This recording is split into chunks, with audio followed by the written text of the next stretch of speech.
کسی مضمون میں 3 نمبر تھے تو کسی میں 5۔ بس آپ یہ سمجھ لیں کہ میں نے فیل ہونے میں پہلی پوزیشن لی تھی، مگر میری اس پہلی پوزیشن سے ابا بہت دکھی ہو گئے۔ مجھے کچھ خاص باتیں یاد رہتی تو نہیں، مگر ابا کی آنکھوں میں آنے والی نمی مجھے آج بھی یاد ہے، جو میرا رپورٹ کارڈ دیکھنے پر آئی تھی۔ پوری زندگی میں انہوں نے بس ایک ہی خواب دیکھا تھا اور ایک ہی خواہش کی تھی کہ ان کی اکلوتی اولاد ڈاکٹرنی ہے۔ اپنی جوانی کے دنوں میں وہ ایک بار شہر میں کسی ڈاکٹرنی سے بڑی اماں کے علاج کے سلسلے میں ملے تھے۔ تب سے وہ ڈاکٹرنی کے فین ہو گئے تھے۔ انہیں لگتا تھا کہ ڈاکٹرنی فرشتہ ہوتی ہے۔ فرشتہ اور ڈاکٹرنی کو جو عزت ملتی ہے اس کے تو کیا ہی کہنے۔ بس تبھی سے وہ ایک ڈاکٹرنی کے باپ ہونے کا فخر محسوس کرنا چاہتے تھے۔ پھر گاؤں میں کوئی خاص طبی سہولت یا اچھے ڈاکٹرز بھی مہیا نہیں تھے، تو ان کی چاہت تھی کہ ان کی بیٹی گاؤں کی پہلی ڈاکٹرنی بنے، مگر میرے رپورٹ کارڈ نے ان کے سارے خوابوں کو چکنا چور کر دیا تھا۔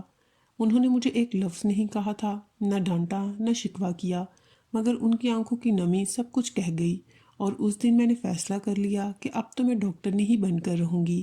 مجھے کچھ یاد نہیں رہتا، اس بات کو بھی میں نے یاد نہیں رکھا تھا، اور دن رات محنت کر کے 9ویں کے بورڈ ایگزام میں ٹاپ کیا۔ اس دن بھی ابا کی آنکھوں میں نمی تھی، مگر اس نمی نے مجھے دلی سکون پہنچایا تھا، اور اسی نمی کو برقرار رکھنے کے لیے میں نے اور بھی محنت شروع کر دی اور 10ویں میں بھی ٹاپ کیا۔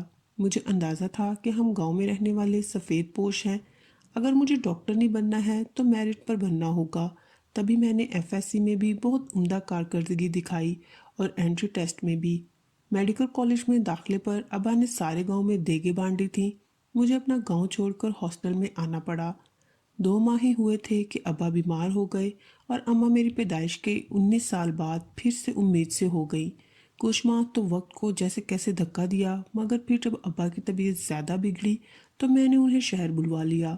اماں اور ابا دونوں ہی شہر آ گئے۔ شہر میں کرائے کے گھر وغیرہ کے اخراجات تو تھے ہی، مگر ڈاکٹروں کے خرچ تو جان ہی لینے لگے۔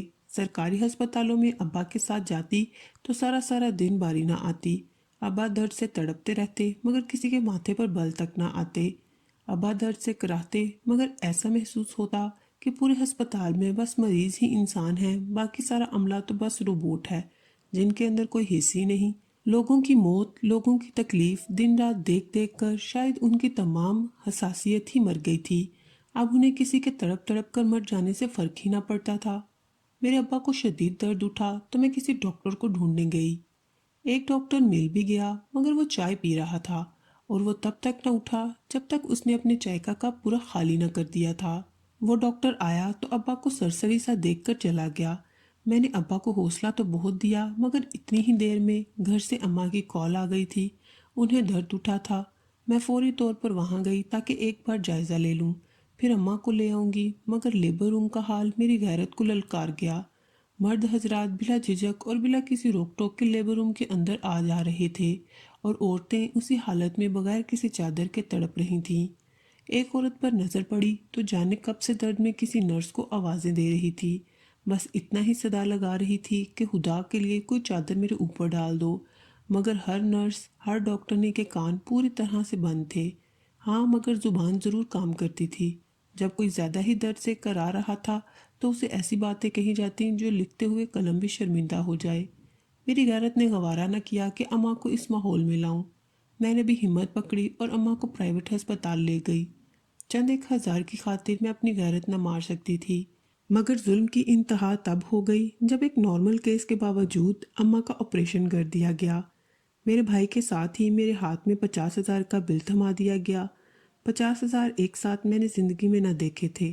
اماں کے زیور بیچ کر ہسپتال والوں کا بل ادا کیا تو سرکاری ہسپتال ابا کے پاس بھاگی، جو درد سے تڑپ رہے تھے، مگر انہیں کوئی دیکھنے والا نہ تھا۔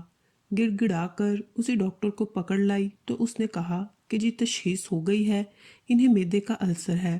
تو جناب ابا کو معدے کا السر ہے، یہ پتہ لگنے میں اتنے دن لگ گئے، یعنی اب تک جو انہیں ادویات دی گئیں وہ بنا کسی تشخیص کے دی گئی تھیں۔ ڈاکٹر تو چلا گیا، مگر ابا نے اس دن مجھے بس اتنا کہا، میری بیٹی ڈاکٹرنی نہیں بنے گی، اور میری آنکھوں سے بے تحاشا آنسو مڑائے۔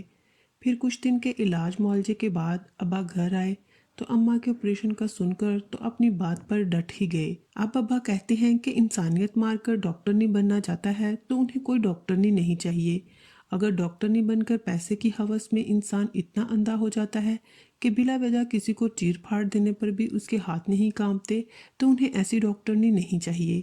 میں سارے ڈاکٹرز کو برا نہیں کہتی، دنیا میں اچھے ڈاکٹرز بھی ہیں، مگر اتنا ضرور کہتی ہوں کہ اگر آپ بھی کسی کی تکلیف دور کرنے کی بجائے پیسے بٹورنے کے لیے ڈاکٹر یا ڈاکٹرنی بن رہے ہیں تو ہاتھ جوڑ کر درخواست ہے، ہمیں نہیں چاہیے ایسی ڈاکٹرنی۔